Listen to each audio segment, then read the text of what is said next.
দীর্ঘ বেশ কয়েক বছর ধরে কাজ করেছেন কর্পোরেটে। একটি বেসরকারি প্রতিষ্ঠানে গ্রাফিক্স ডিজাইনার হিসেবে ভালো বেতনে চাকরি করতেন। তবে করোনা বদলে দেয় জীবন। করোনার প্রাদুর্ভাব বাড়তেই চলে আসতে হয় বাড়িতে। এরপর পেশাগত চাকরি ছেড়ে ফ্রিল্যান্সার। তবে ছোট থেকেই বিভিন্ন ধরনের সৃজনশীল কাজে দক্ষ এই যুবক। বরং বেশ ভালো লাগা এই কাজের প্রতি। স্বভাবতেই জমানো বেশ কয়েক হাজার টাকা নিয়ে শুরু হয় তার ব্যবসা। গ্রাহকদের পছন্দ ও চাহিদার কথা মাথায় রেখে শুরু হয় 3D গিফট তৈরি।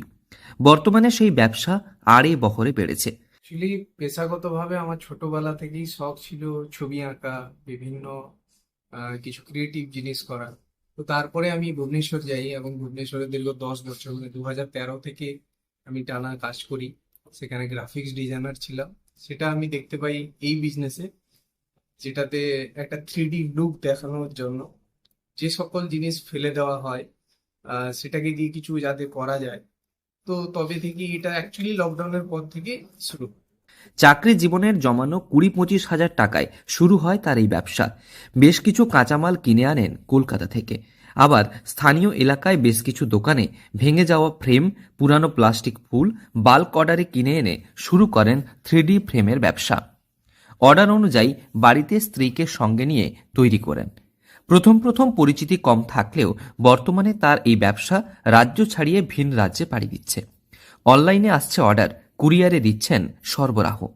স্বাভাবিকভাবে কর্পোরেট চাকরি ছেড়ে দিয়ে এসে সামান্য পুঁজি বিনিয়োগ করে যুবকের এই ভাবনা এখন সমাজের কাছে অনুপ্রেরণার। আর পুরো পোর্টফোলিও যদি বলা হয় 20-30 হাজার টাকার মধ্যে আমরা বিজনেসটা স্টার্ট করছি। এটা অ্যাকচুয়ালি সিজনের উপরে নির্ভর করে। মান্থলি যদি বলি অ্যাভারেজে 20-30 হাজার টাকা করে মান্থলি আসছে।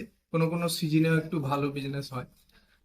অ্যাকচুয়ালি আমার ওয়াইফ মিসেস সুস্মিতা আর আমি এই দুজনে বসে আমরা সকালে আহ, কাজের তাগিদে আমাদের ছোট্ট একটা দোকান আছে।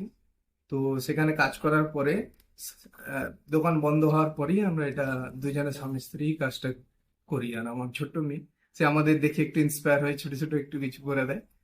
পশ্চিম মেদিনীপুরের নারায়ণগড় ব্লকের রানীসরাই এলাকার বাসিন্দা দিব্যেন্দু দাস এবং স্ত্রী সুস্মিতা দাস মিলে তৈরি করেন বিভিন্ন ধরনের 3D ফটো ফ্রেম। যেখানে ফটো ফ্রেম বিভিন্ন ধরনের প্লাস্টিক ফুল ছবি দিয়ে একটি ছবির ব্যাকড্রপ তৈরি করেন। ছবি হলেও দেখতে আসল মনে হয়। বর্তমানে বাজারে অত্যাধুনিক এই জিনিসের চাহিদা রয়েছে বেশ। কম দামে যেমন নিজে কাস্টমাইজ করে দিচ্ছেন, তেমনি বিক্রিও হচ্ছে সুলভ মূল্যে।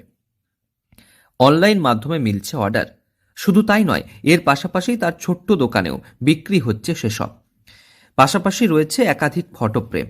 স্বাভাবিকভাবে কর্পোরেট চাকরি ছেড়ে দিয়ে সামান্য টাকা দিয়ে শুরু করা এই ব্যবসা এখন দিচ্ছে প্রতি মাসে 20 থেকে 30 হাজার টাকা রোজগার। স্বাভাবিকভাবে দম্পতির এই ভাবনা এবং কর্পোরেট চাকরি ছেড়ে দিয়ে এসে যুবকের এই উদ্যোগ সমাজের কাছে অনুপ্রেরণার। অন্যদের দিচ্ছেন স্বনির্ভর হওয়ার বার্তা। পশ্চিম মেদিনীপুর থেকে রঞ্জন চন্দ্রের রিপোর্ট, লোকাল 18 বাংলা।